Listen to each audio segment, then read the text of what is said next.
Assalamualaikum warahmatullahi wabarakatuh.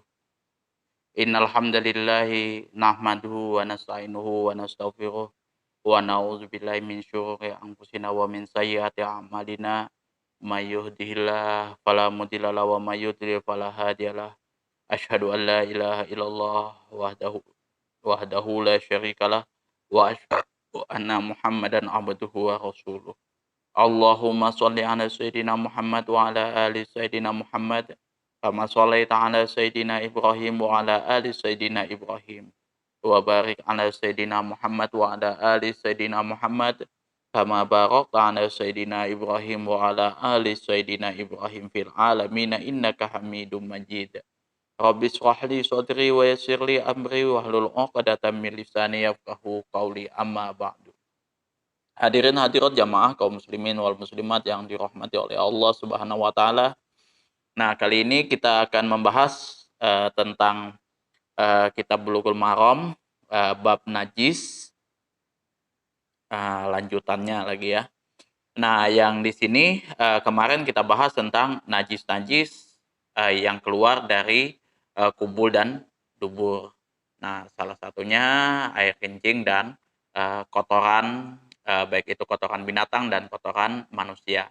Nah, kalau misalkan di kitab Safinatun Najah, najis itu dibagi menjadi 3 golongan. Yang pertama najis mughaladhah, najis mutawassithah dan najis mukhafafah.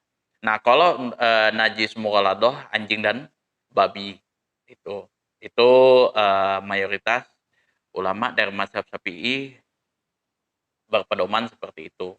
Walaupun ada pertentangan dari ulama-ulama yang lain. Kemudian najis mutawassithah. Nah, najis mutawassithah ini najis-najis yang keluar dari kubul dan dubur salah satunya. Itu. Yang mana ini memang harus dihilangkan kayak gitu ya. Najis mutawassithah ini salah satunya juga selain kubul dan dubur, kemudian kencing, air bukan bangkai, darah dan lain sebagainya. Nah, itu tergolong dari najis mutawassithah. Nah, sedangkan najis mukhafafah ini salah satunya adalah najis yang keluar dari air kencing anak kecil yang belum dikasih makan. Nah, kemarin kita sudah dikasih tahu ya bahwa yang namanya anak kecil yang belum anak kecil laki-laki, anak kecil laki-laki yang belum dikasih makan, yang belum dikasih makan kecuali dari air ASI, itu tergolong najis mukhafafah. Nah, mukhafafah itu cukup dipercik dengan air sudah selesai, kelar. Nah, seperti itu. Tapi kalau najis, anak kecil perempuan dan anak kecil khunsa yang jenisnya khunsa, bukan laki-laki, bukan perempuan, maka dia harus dibasuh, seperti itu. Begitu juga kalau misalkan dengan kotoran manusia seperti itu ya, yang sudah makan ya kan, kemudian kotoran binatang, itu masuk dari kategori najis mutawassithah. Jadi dia harus hilang zatnya,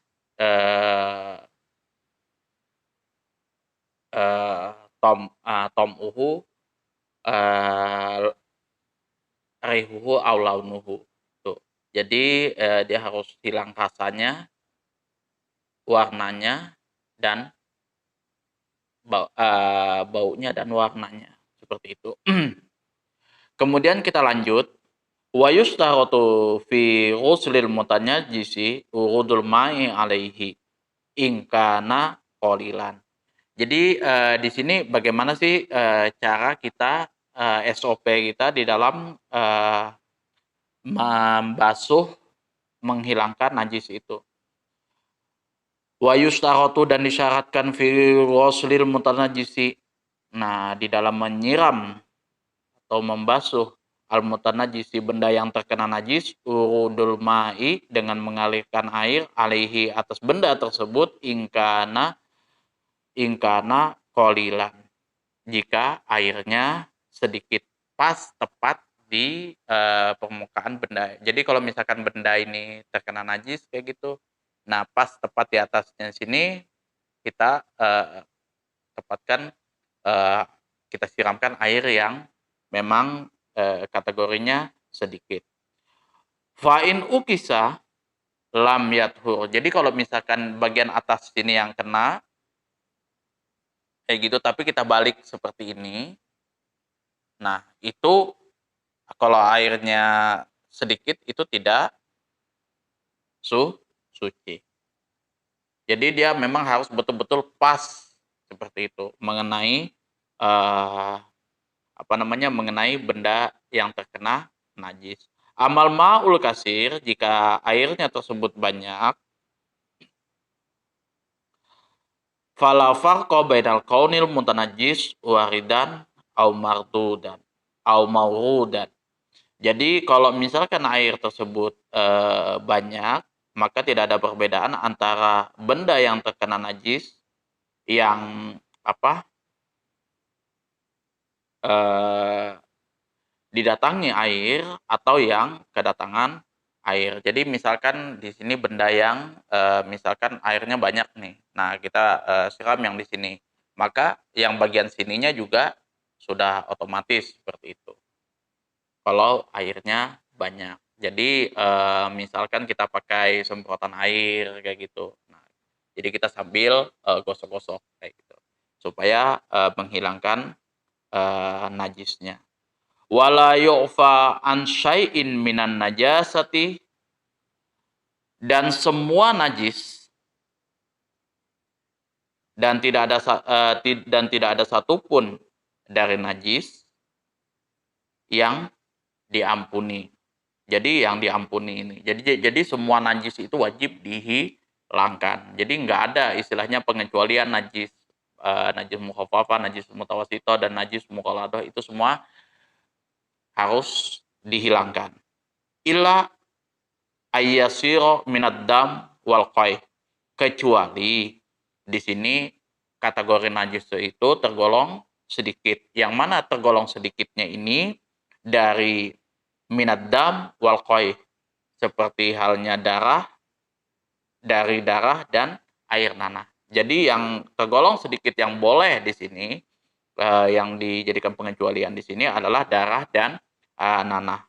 Wa yu'fa anuhuma, maka diampuni, kita mendapatkan rukhsah anuhuma dari darah dan air nanah yang sedikit tadi, fi saubin au badadin, jika kedua benda tersebut, darah dan air nanah yang sedikit ini, menempel pada baju dan badan. Wa tasihhu sholatu ma'ahuma, dan sah sholatnya dengan menggunakan baju yang terkena darah dan nanah yang sedikit tadi. Jadi misalkan nih kita ada jerawat kayak gitu kan. Nah, ada jerawat, kemudian di situ pas benanah berdarah masih ada di situ. Nah, itu nggak ada masalah kalau misalkan sedikit kita sholat dengan darah dan nanah itu, atau menempel di baju seperti itu tidak ada masalah. Wa illama, dan akan tetapi tidak najis aisyai'un, atau hewan, la nafasalahu sailatan. Nah, jadi di sini pembahasannya beda lagi. Jadi tidak akan menjadi najis di sini, tidak dikategori najis apabila ada hewan la nafasalahu sailatun, yang mana hewan tersebut tidak mempunyai darah yang mengalir, kazubab wa namal, seperti lalat dan semut. iza waqa'a fil ina'i wa mata fihi fa innahu la yunajjisuhu. Jika jika waqa'a fil ina'i, lalat dan semut tersebut jatuh ke dalam bejana, wa mata fihi, dan kemudian mati di dalam bejana tersebut, fa innahu la yunajjisuhu, maka hukumnya tidak najis. Nah, ini kalau misalkan kita berbicara masalah bangkai. Jadi tadi ada darah yang sedikit, ya. Pengecualiannya di sini kalau misalkan dia sedikit maka tidak membatalkan, tidak menjadi najis. Nah, bagaimana kalau misalkan dengan bangkai? Nah, bangkai di sini yang menjadi pengecualian di sini adalah bangkai hewan yang tidak mempunyai darah yang mengalir. Contoh seperti lalat, nyamuk, semut. Nah, kalau misalkan dia jatuh ke dalam kopi, teh dan lain sebagainya, maka air kopi, teh, dan airnya itu tidak menjadi najis. Nah,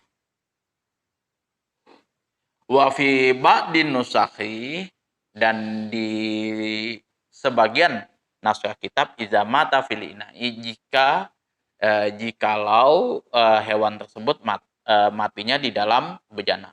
Wa afhama qauluhu, dan ungkapan ini iza mata fil ina'i ini memberikan pemahaman waqa'a, di sini ungkapan kata jatuh, binaf binafsihi, waqa'a binafsihi, yang mana dia terjatuh dengan sendirinya.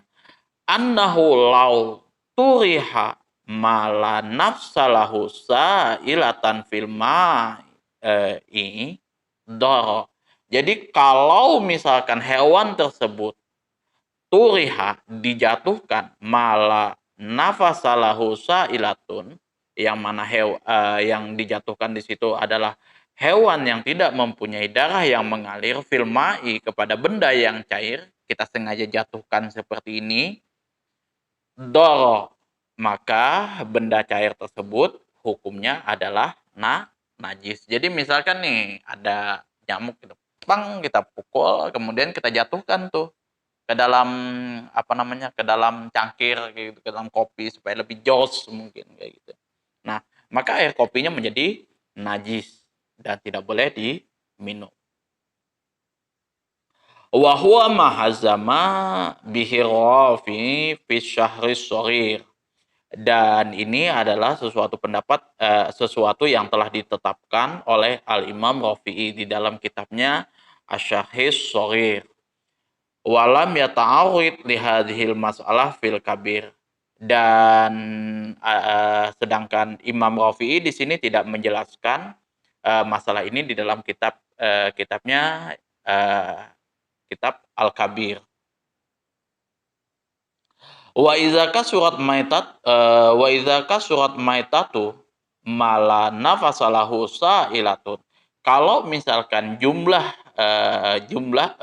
jumlahnya banyak, maitatun, bangkai hewan, mala nafasalahu sa'ilatun, bangkai hewan yang tidak mengalir darahnya, wa ghayyarat, dan telah berubah, ma waqa'at fihi najasathu, dan telah berubah benda yang cair, waqa'at, yang mana dijatuhi oleh hewan-hewan tersebut, fihi, ke dalam benda yang cair, najasathu, maka hukum benda cair tersebut adalah najis. Kayak contohnya misalkan kayak gini, air kurang 2 kula. Biasa kalau kami di orang Kalimantan, kalau misalkan ada mau banjir kayak gitu, nah itu ada hewan-hewan itu yang ya kecil kayak gitu. Nah, dia masuk tuh ke dalam bejana atau ke dalam baskom kayak gitu. Nah, kalau di situ dia mati, kemudian di situ berubah baunya dan dia menjadi bangkai di situ. Nah, maka air tersebut najis. Yang jadi pengecualian di sini kalau sudah airnya lebih dari 2 kula, pakai gentong besar kayak gitu, nah ada binatang yang masuk di situ jadi bangkai dan dia tidak berubah warnanya, bau dan anunya, maka nggak ada masalah di situ. Kalau dia berubah, nah kalau dia sudah berubah maka sudah airnya otomatis najis dan kita harus ganti air tersebut.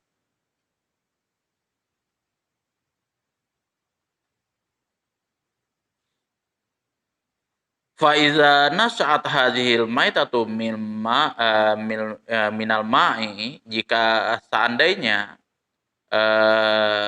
ada suatu hewan yang terdapat hadhil maitatu, bangkainya, fil ma'i, pada benda yang cair, kadut seperti cacing,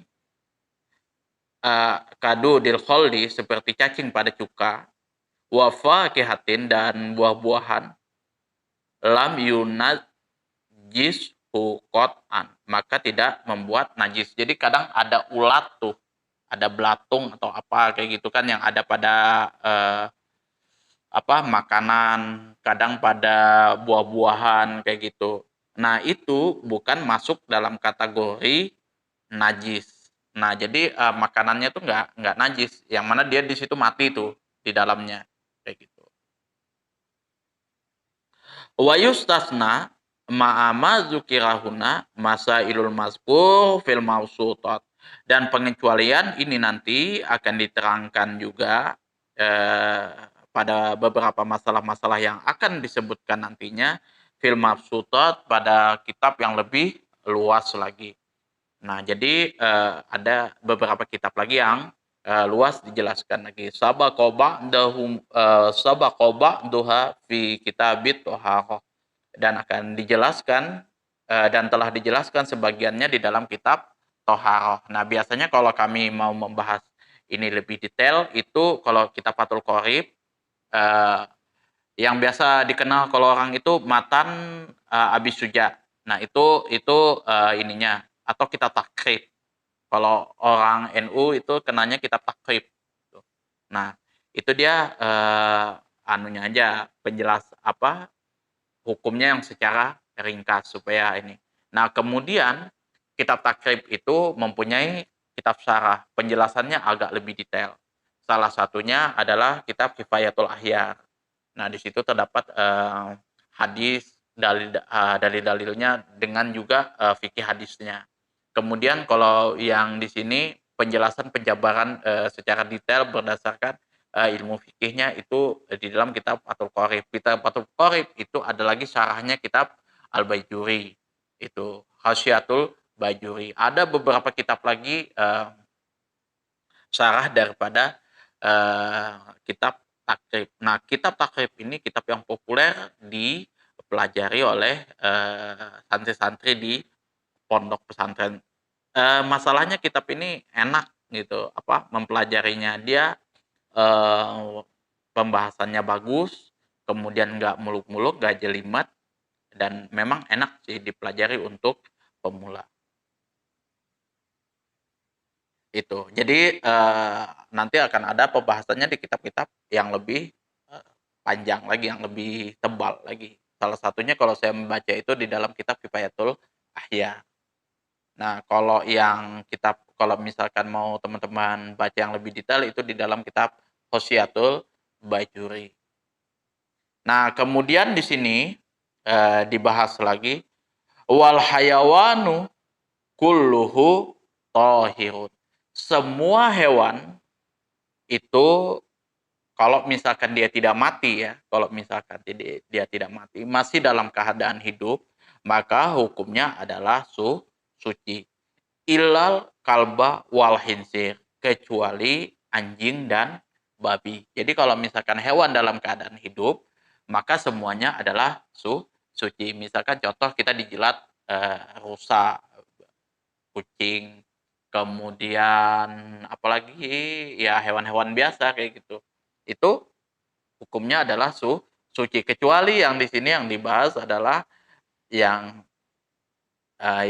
najis itu anjing dan babi. Wama tawalada minhuma, dan hewan yang dilahirkan dari kedua binatang tersebut, au min ahadihima, atau salah satu dari kedua binatang tersebut, ma'a hayawanin tohirin, bersamaan dengan hewan yang suci. Jadi kalau ada misalkan hewan yang suci disilang, ya kan, silang dengan anjing atau babi, nah, kemudian melahirkan anaknya kambing, maka kambing itu tetap hukumnya adalah najis. Seperti itu. Anjing kah, babi kah, kayak gitu disilang. Nah, melahirkan anaknya anjing, melahirkan anaknya kambing kah, sapi atau apa kayak gitu. Nah, itu tetap hukumnya adalah najis.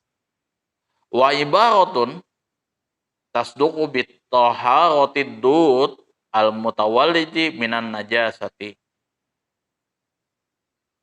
Dan pernyataan musonib ini sekaligus tasduqu, membenarkan, bitoharotidud, sucinya cacing, al mutawallidi, yang keluar, minan najasati, dari najis, wahwa kadzalik. Jadi misalkan ini ada cacing yang keluar dari najis kayak gitu, katakanlah dari kotoran atau apa kayak gitu. Nah, cacingnya itu hukumnya adalah suci, tapi dia sucinya itu kalau misalkan dia nggak dibersihkan, dia suci, itu bukan najis. Jadi dia bukan najis, tapi hewan tersebut terkena najis. Kalau misalkan dia keluar, kemudian dibersihkan ulat tersebut, maka hukumnya menjadi suci. Seperti itu. Ada ulat yang keluar dari kotoran, kayak gitu kan, yang apa kayak gitu. Mungkin dalam keadaan terdesak, dikumpulkan, dibersihkan, kayak gitu, dimakan. Mungkin seperti itu ya. Itu nggak ada masalah. Atau kita terkena ulat tersebut yang keluar dari najis, kayak gitu kan, bukan keluar dari najis, maksudnya ulat tersebut ada yang keluar kayak gitu misalkan dari kayak misalkan buah durian dan lain sebagainya, buah-buahan itu bukan najis.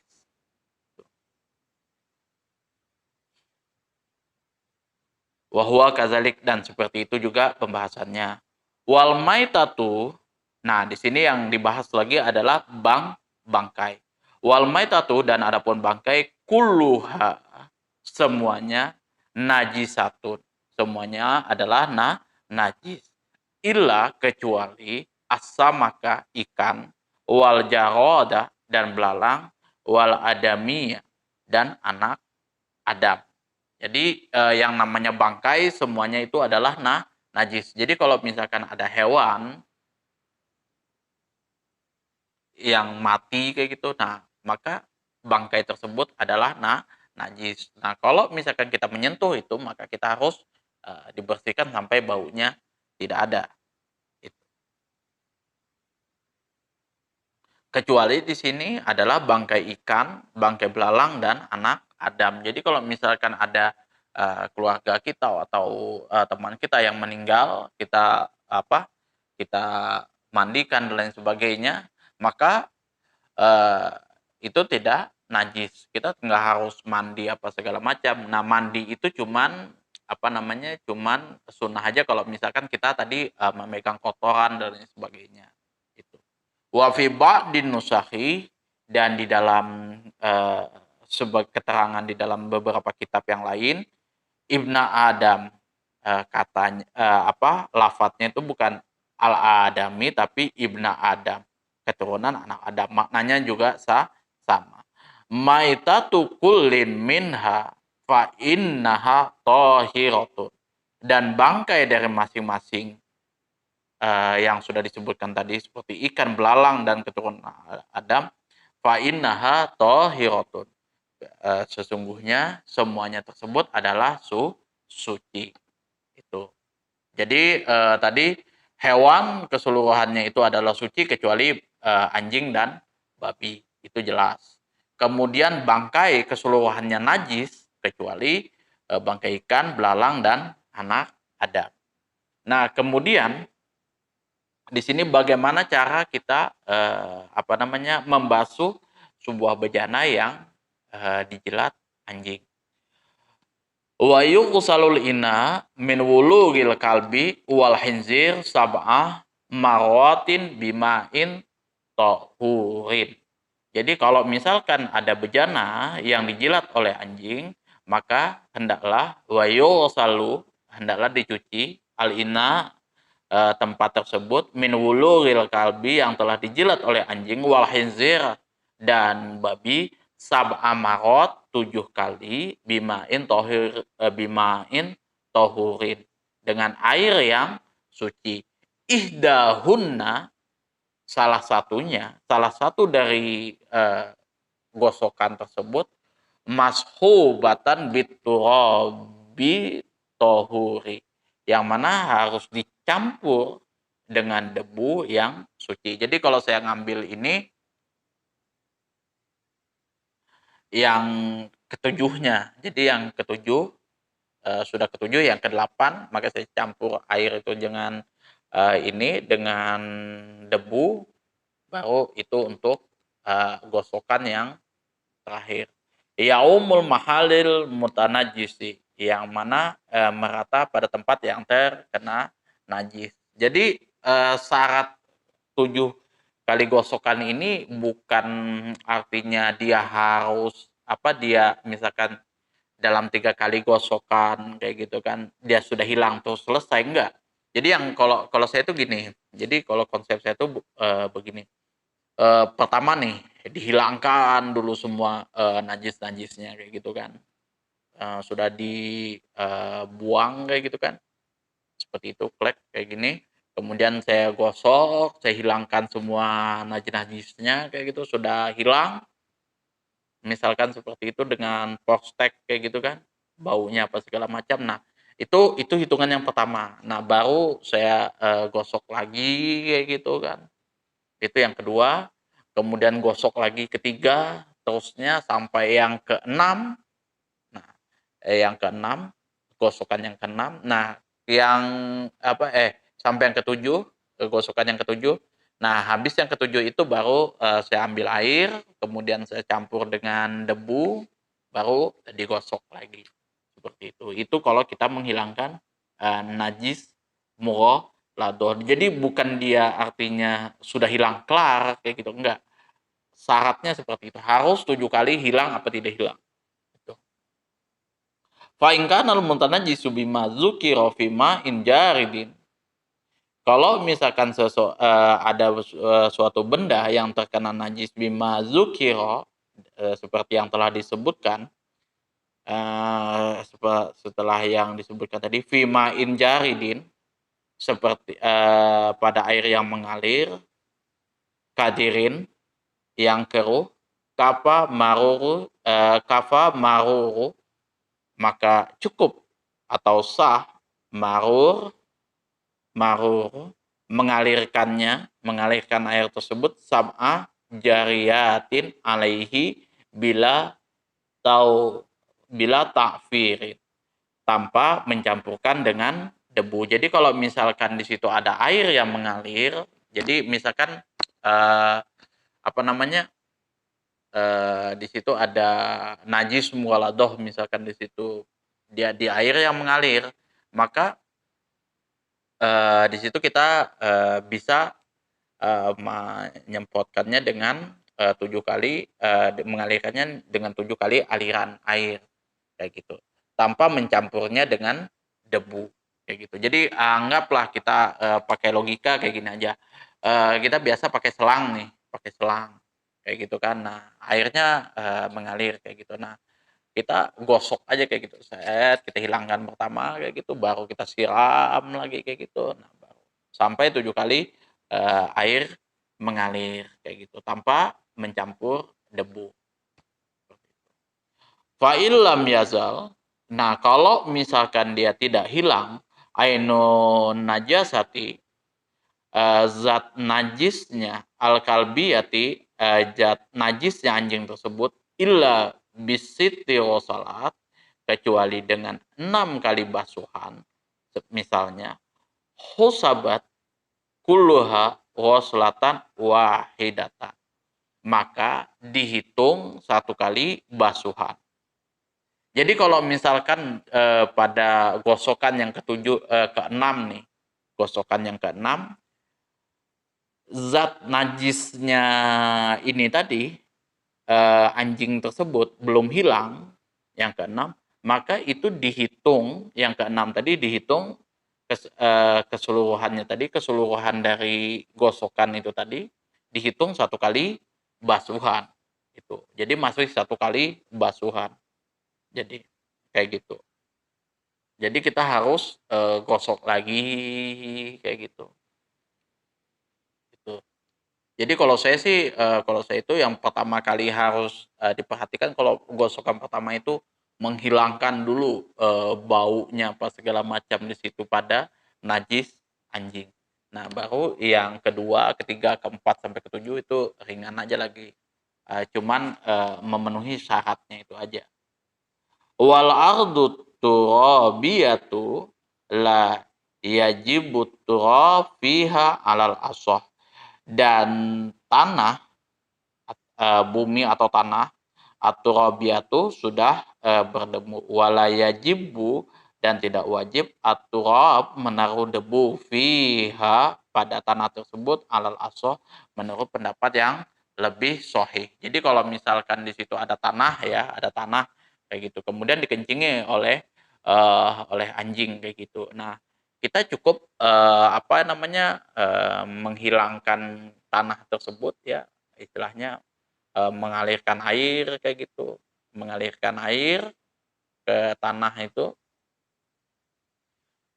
ke tanah apa pekarangan kita itu sudah 7 kali aliran air tanpa harus apa namanya tanpa harus mencampur dengan debu karena tanah itu masuk kategori sudah debu di situ. Ada yang mengatakan bahwa najis itu bisa hilang dengan sendirinya kalau misalkan dia ke apa kena panas dan sebagainya.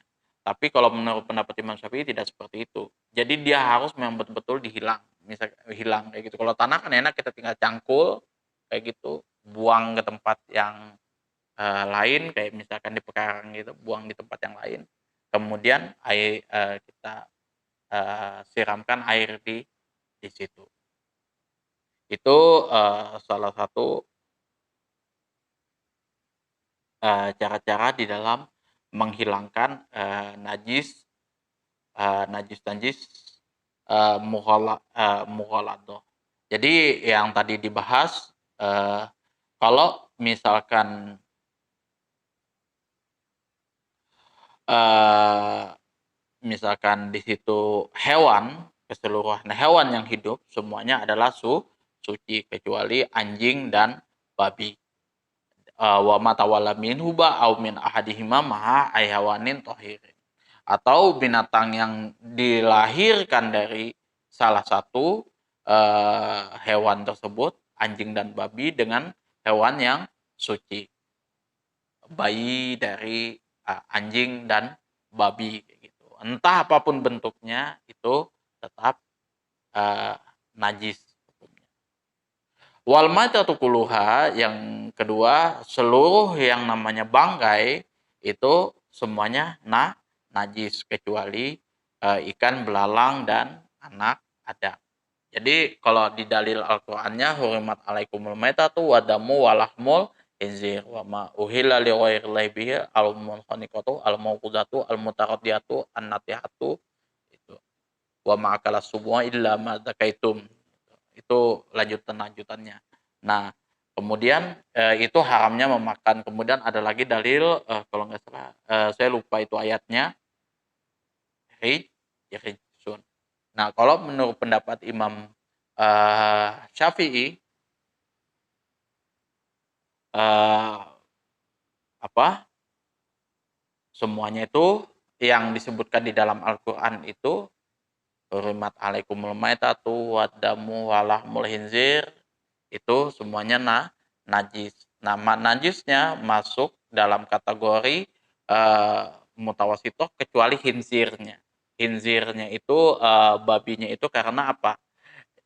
Dia tergolong dari binatang yang lebih menjijikkan, gitu. Jadi dikiaskan kepada, hadis yang mengatakan apabila kalian, bejana kalian dijilat oleh anjing maka basuh sebanyak 7 kali basuhan.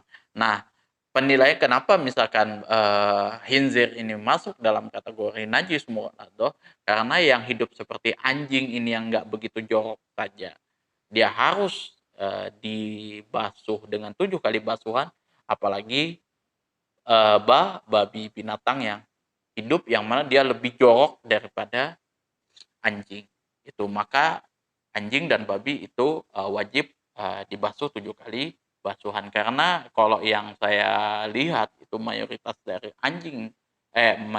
babi itu, apa jadi disikatnya, gitu. Makanya dia seperti itu. Nah, ada, juga ulama yang lain mengatakan bahwa itu bukan, najis mughaladhah.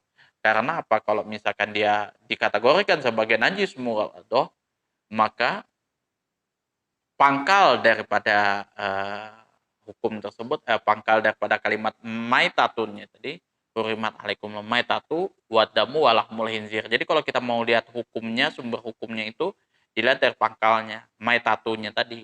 Maitatunya ini kan sebenarnya najis mutawasitoh. Nah, maka keseluruhannya waddamu wa lahmul khinzir dihubungkan dengan waw atau maka hukumnya berlaku sama. Makanya ada ulama yang mengatakan babi ini juga masuk dari najis mutawasitoh, bukan najis mughaladhah. Itu, banyak perbedaan-perbedaan, pendapat dari, kalangan ulama. Tapi kalau mazhab Syafi'i itu mengatakan babi masuk dalam kategori, najis mughaladhah. Jadi ya itulah kekayaan, intelektual, ulama zaman dulu. Jadi kita hanya, kalau saya pribadi hanya mengambil, dari fatwa-fatwa ulama-ulama terdahulu, ya supaya nggak sampai, kita melenceng. Jadi kalau misalkan ada yang berbeda, itu memang sudah, ada dalil-dalil yang memang dia ikuti. Bisa berbeda mazhab, bisa berbeda dalil yang diambil dan lain sebagainya. Itu sudah umum dan lumrah kalau misalkan waktu kami, mondok di, Pondok Pesantren Ummul Qura. Itu saja yang dapat saya sampaikan, kurang dan lebihnya saya mohon maaf yang sebesar-besarnya, itu semua murni, dari kesalahan saya pribadi. Akhul kalam, assalamualaikum warahmatullahi wabarakatuh.